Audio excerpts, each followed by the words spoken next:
Assalamualaikum warahmatullahi wabarakatuh. Salam sejahtera bagi kita semua. Mudah-mudahan kita semua masih dalam keadaan sehat, terjauh dari jangkitan COVID-19 ya.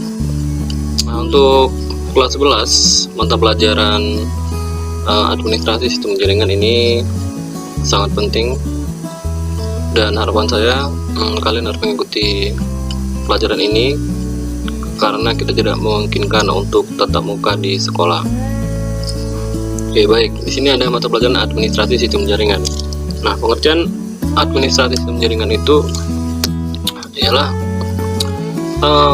ilmu yang mempelajari tentang mengatur, mengkonfigurasi, dan memanajemen jaringan beserta layanan jaringan yang menggunakan sistem operasi khusus jaringan. Nah, pada umumnya administrasi sistem jaringan ini ditangani oleh komputer server ya, dengan banyak layanan service yang ditujukan untuk melayani pengguna seperti berbagi file, misalnya sharing file, kemudian ada printer sharing atau berbagi printer, kemudian ada DNS, HTTP service, dan lain segalanya.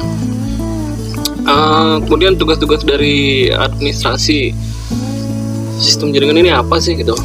Yang pertama, di sini kita menginstal sistem operasi jaringan baik Windows maupun Linux, kemudian mengkonfigurasi sistem server jaringan baik Windows maupun Linux, kemudian mengkonfigurasi layanan server seperti DHCP mail, database, kemudian ada web, dan lain sebagainya.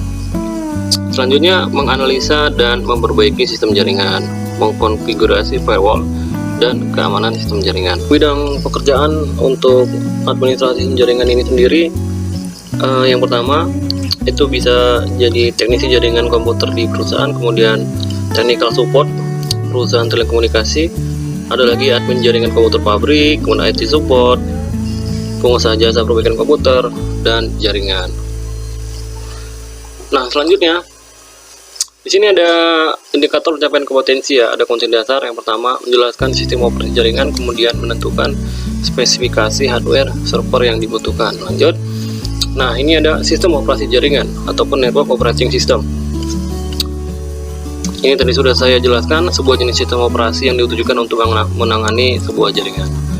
Ini tadi sudah. Pada umumnya, sistem operasi ini terdiri dari banyak hal layanan ya atau service yang ditujukan untuk melayani pengguna seperti yang tadi berbagi berkas ataupun sharing file, kemudian berbagi alat pencetak atau printer, DNS service, HTTP service, dan lain sebagainya.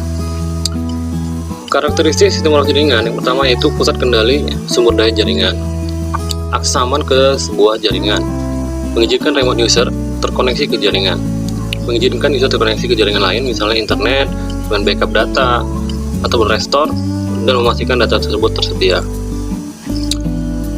Fungsi utama sistem operasi jaringan itu sendiri yang pertama menghubungkan sejumlah komputer dan perangkat lain ke sebuah jaringan, mengolah sumber daya jaringan, menyediakan layanan, menyediakan keamanan jaringan bagi multiple user, mudah menambahkan klien dan sumber daya lainnya, memonitor status dan fungsi elemen-elemen jaringan, mendistribusikan program dan update software ke klien, menggunakan kemampuan server secara efisien, menyediakan toleransi kesalahan. Baik, untuk sistem operasi jaringan berdasarkan tampilannya atau interface terbagi menjadi dua. Yang pertama ada sistem operasi jaringan berbasis GUI ya. GUI ini graphical user interface ya. Adalah sistem operasi yang di dalam proses instalasinya user tidak perlu menghafal sintaks atau perintah DOS atau bahasa pemrograman yang digunakan. Nah, untuk sistem operasi ini sudah gampang digunakan ya. Kita tinggal klik saja perintah yang situ. Kalau ada next, ya tinggal klik next. Yang ini seperti kalian kelas 1 kalau kalian pernah belajar install Windows, yaitu sangat mudah sekali ya. Tidak perlu kita menghafal sintaks untuk menginstalnya. Nah, contoh sistem operasi berbasis GUI yang pertama ada Linux Red Hat, kemudian Windows NT 351, Windows 2000 NT 50, Windows Server 2003, Windows XP, Microsoft Management, Microsoft LAN Manager, Microsoft Network, dan masih banyak yang lainnya. Yang kedua, di sini ada sistem operasi jaringan berbasis teks ya. Nah, ini sistem operasi yang proses instalasinya user diharapkan untuk menghafal perintah DOS yang digunakan untuk menjalankan suatu proses instalasi sistem informasi jaringan tersebut. Berbeda dengan yang berbasis GUI tadi ya. Kalau kita di sini kita harus menghafal sintaks-sintaksnya. Kita mau menginstal suatu program, kita harus ketik dulu. Kita ketikkan perintahnya, kemudian baru bisa program itu diinstalasi ya. Berbeda dengan yang tadi. Di sini kalian harus menghafal sintaks-sintaksnya. Ini bisa contohnya di sini kalau kita mau instalasi Linux, Debian, Linux SUSE, Sun Solaris, Linux Mandrake, Knoppix, Mac OS, Unix, Windows NT, Windows 2000 server, Windows 2003 server. Ini semua kalian harus bisa menghafalkan sintaks-sintaksnya. Kemudian jenis-jenis sistem operasi jaringan ya, berdasarkan tampilannya atau interface. Yang pertama ada sistem operasi closed source. Adalah sistem operasi yang kodenya tidak dibuka untuk umum. Pemilik kode closed source bisa membagikan source kodenya melalui lisensi secara gratis maupun berbayar. Nah, di sini keuntungan dan kelebihan source code itu yang pertama ada kestabilan sistem terjamin, kemudian support dukungan langsung dari pemilik program ya. Dia bisa di-upgrade ya. Kemudian lebih mudah digunakan. Kerugiannya banyak celah yang terbuka ya. Ini kadang-kadang bisa hacker bisa mencari kesalahan yang ada di dalam sistem operasi tersebut ya. Bisa dikirimnya virus, kemudian bisa dikirimkannya ada malware dan lain sebagainya.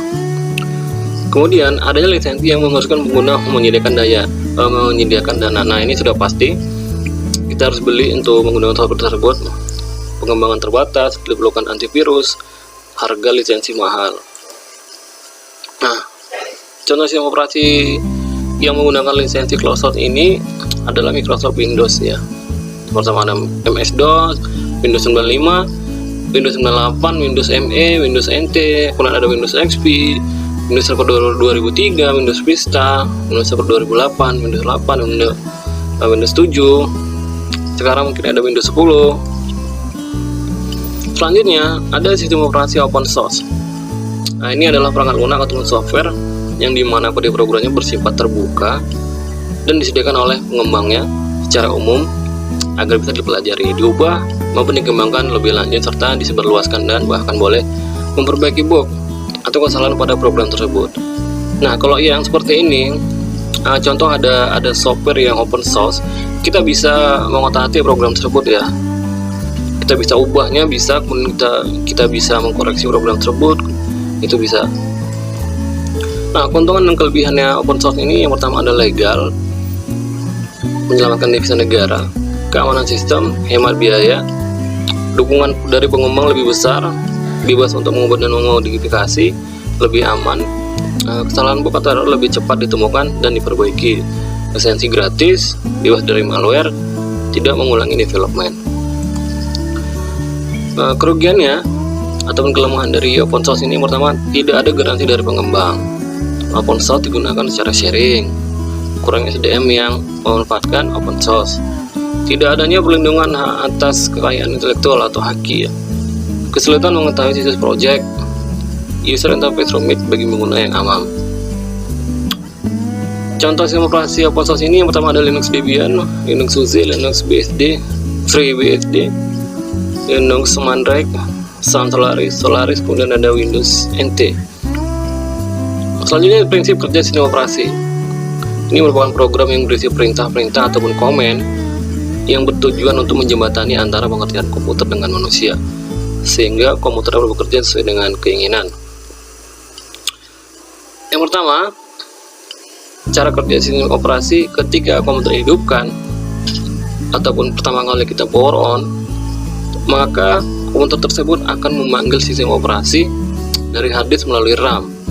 Kemudian, bagian dari sistem operasi yang berinteraksi langsung dengan perangkat komputer disebut dengan kernel. Nanti akan kita bahas di pertemuan berikutnya. Kemudian, sedangkan bagian dari interface yang menghubungkan antara aplikasi dengan user disebut dengan shell ya. User dapat berinteraksi dengan shell menggunakan mode teks yang sering disebut dengan command line interface ataupun CLI tadi, atau mode yang biasa disebut dengan graphical user interface atau GUI. Perhatikan gambar di sini, ini ada secara struktur atau urutan hubungan antara hardware, sistem operasi, software, dan ini ya, dan brandware. Perhatikan gambar di sini. Hardware ini merupakan perangkat keras ya, software perangkat lunak, brandware ini adalah pengguna atau admin, itu ada sistem operasi, kemudian aplikasi. Nah, sebenarnya intinya untuk sistem operasi ini sebenarnya mempermudah ataupun untuk menghubungkan antara hardware itu dengan brandware ya, ataupun penggunanya. Nah, perhatikan gambar di sini. Itu ada hardware ya, hardware, software, brandware. Sudah jelas itu fungsi dari sistem operasi tadi untuk menjembatani ya, ataupun menghubungkan antara hardware dengan brandware tadi.